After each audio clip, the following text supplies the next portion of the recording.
you can stop striving for perfection. You can stop trying to do it better because I'm going to meet you in the place that you are, right where you're at. I'm Susan Goss, and as a seasoned therapist of more than 15 years, I'm honored to have had the opportunity to gain so much wisdom from so many people and love passing that knowledge on to others. So join me and some of my favorite friends as we share some tangible truths with you. Hey guys, welcome back to the Tangible Truth Podcast. I'm Susan Goss, and I am so thrilled about who we have as our guest today. It is a dear friend of mine. You are going to absolutely love her, Sarah Schafer. Hey, Sarah. Hi, Susan. I'm so glad to be here with you today. Thanks for having me. Well, absolutely. It's about time that we're together on a podcast, right? Absolutely. This is so fun. Anytime I get with you is fun. No kidding. We have But to have other people listening in on our conversation, I know. It's pretty exciting.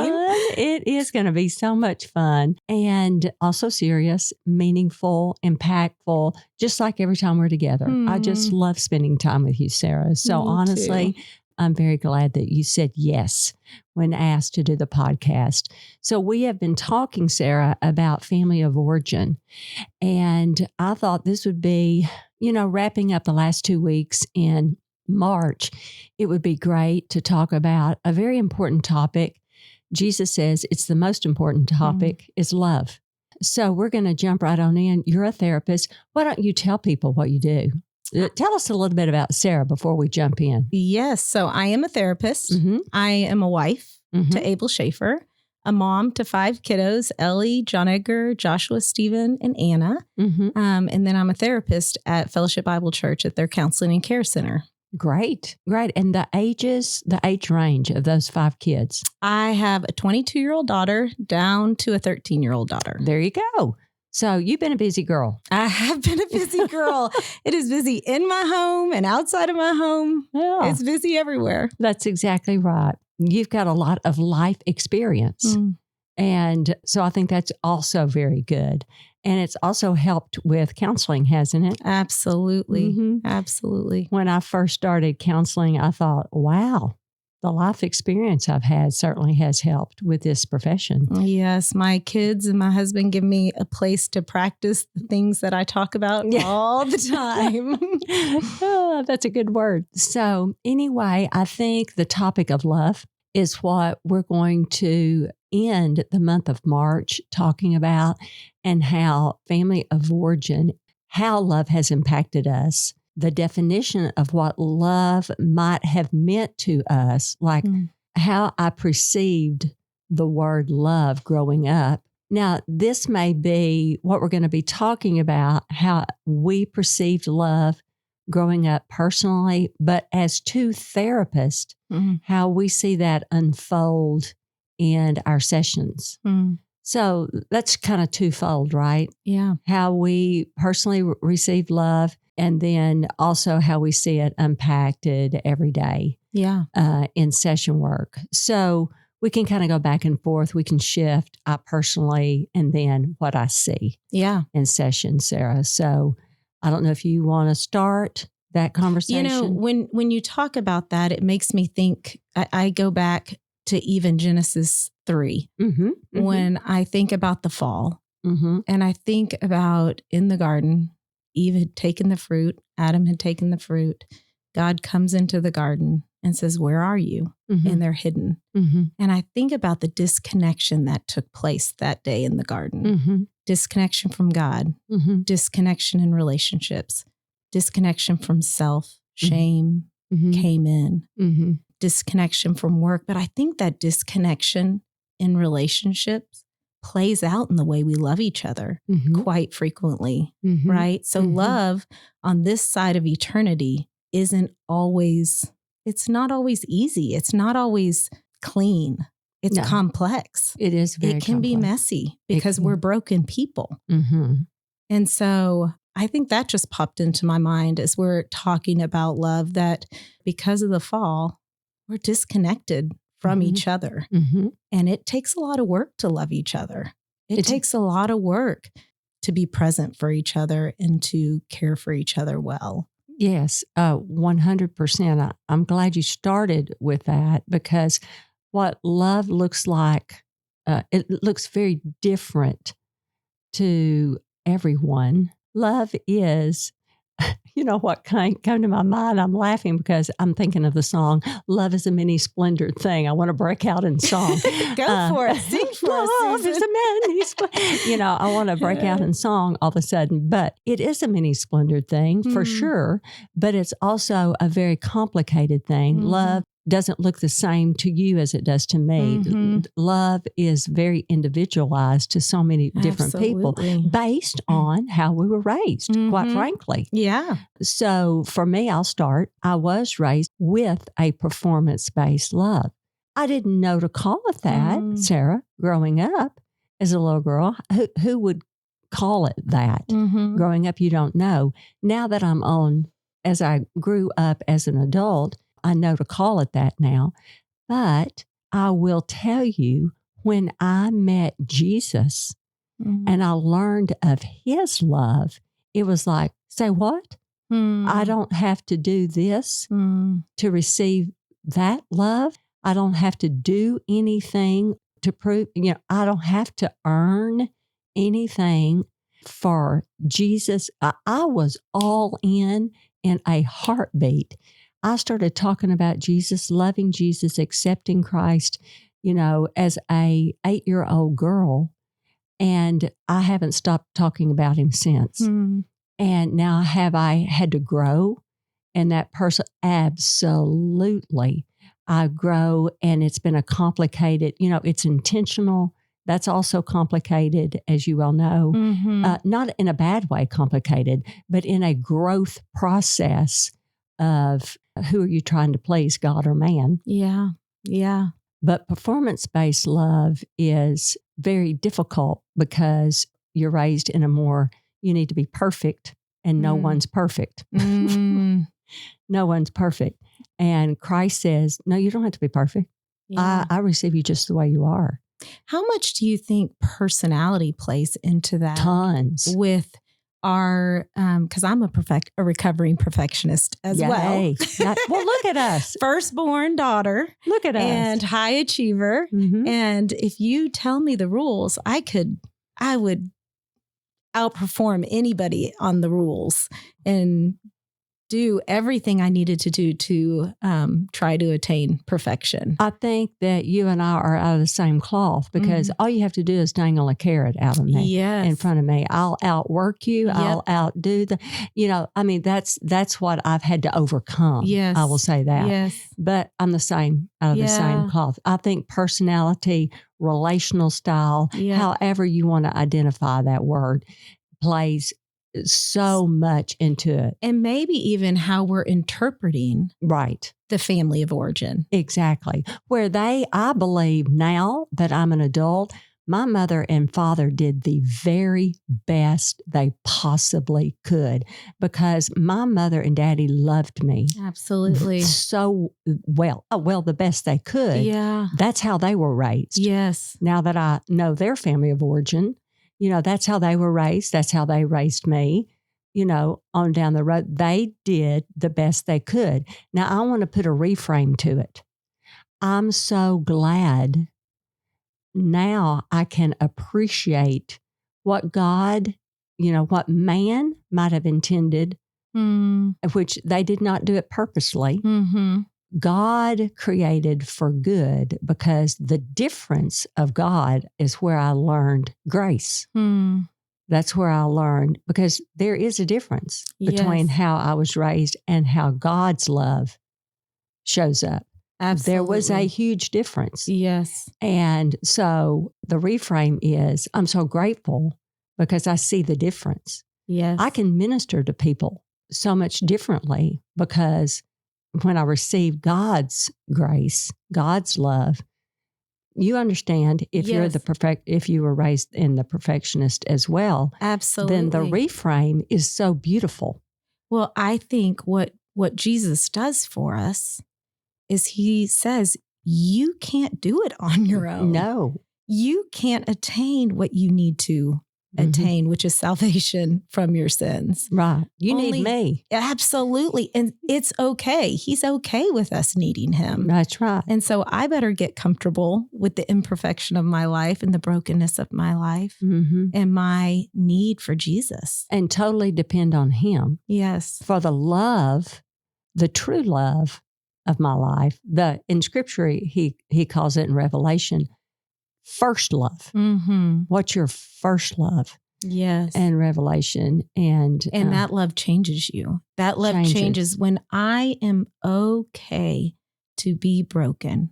I am okay to be human. I am okay to not have it all together and still be completely loved in that place. That changes you.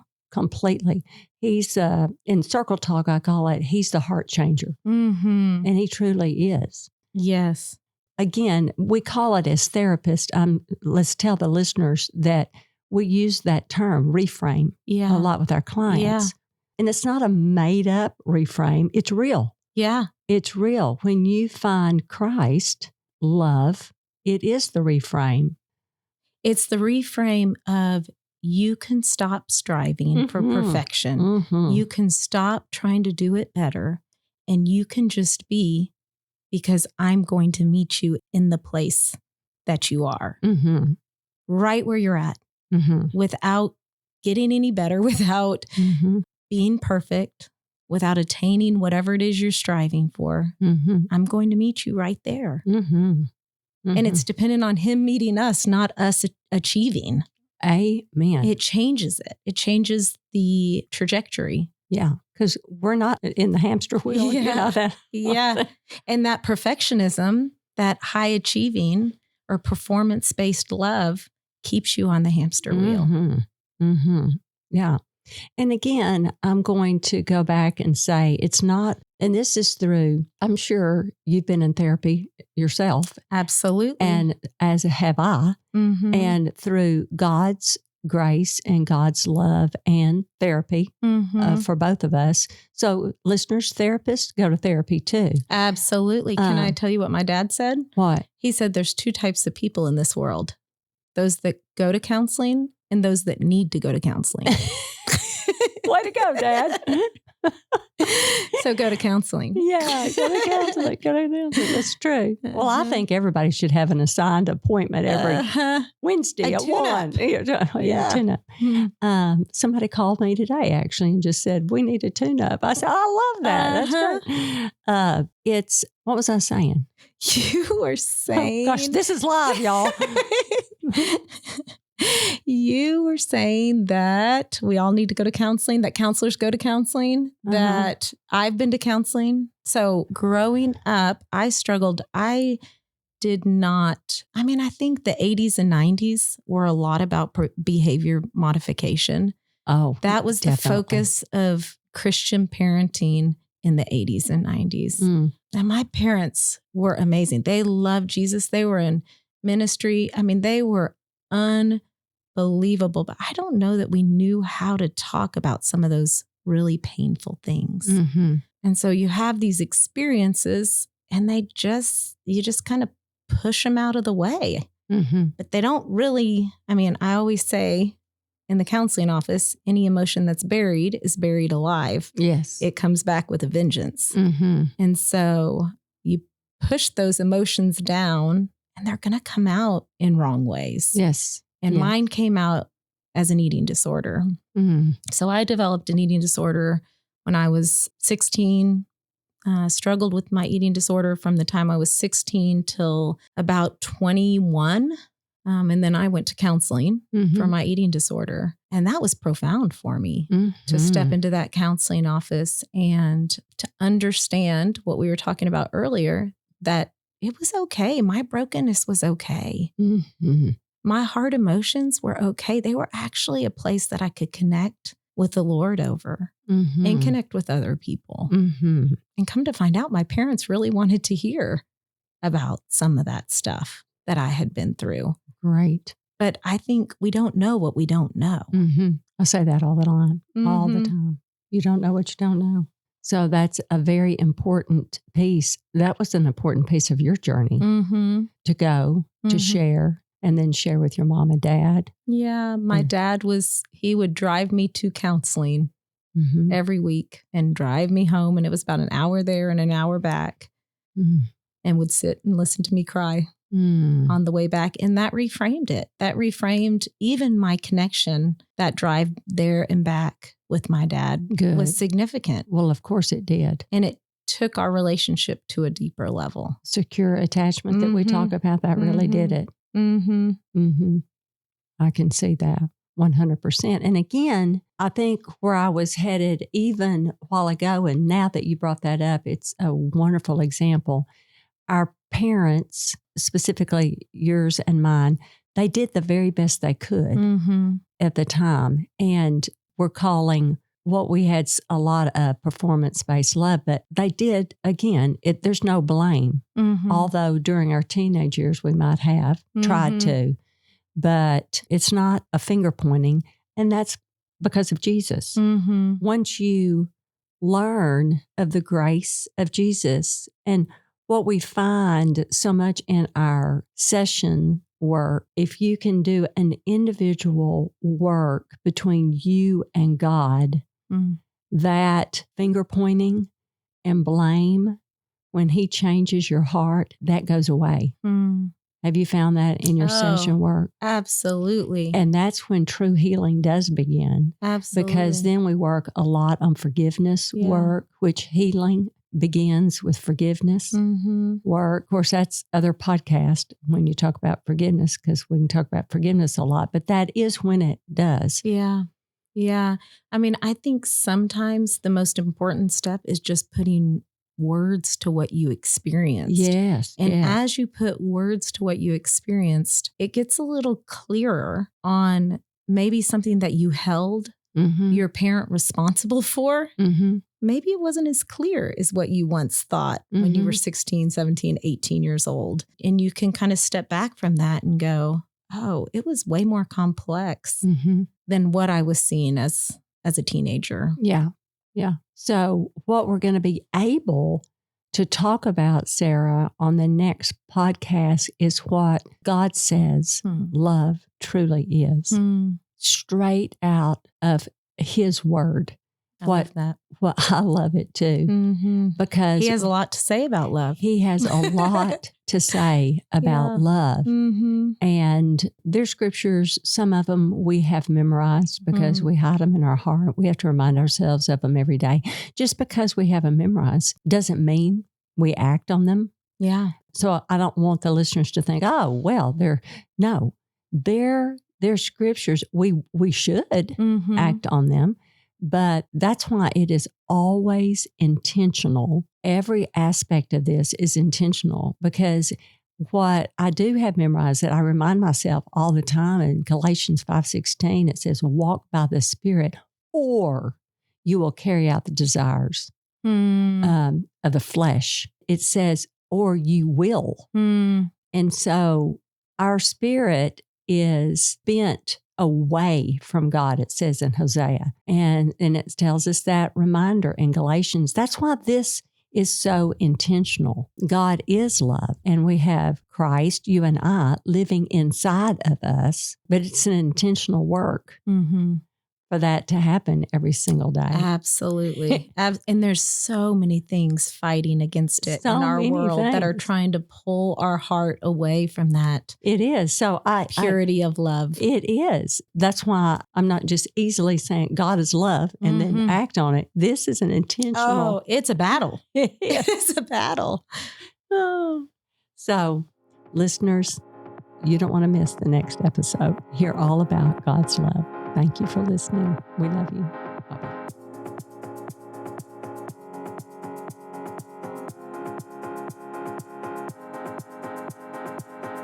Thanks for listening to the Tangible Truth Podcast, part of the KLRC Podcast Network.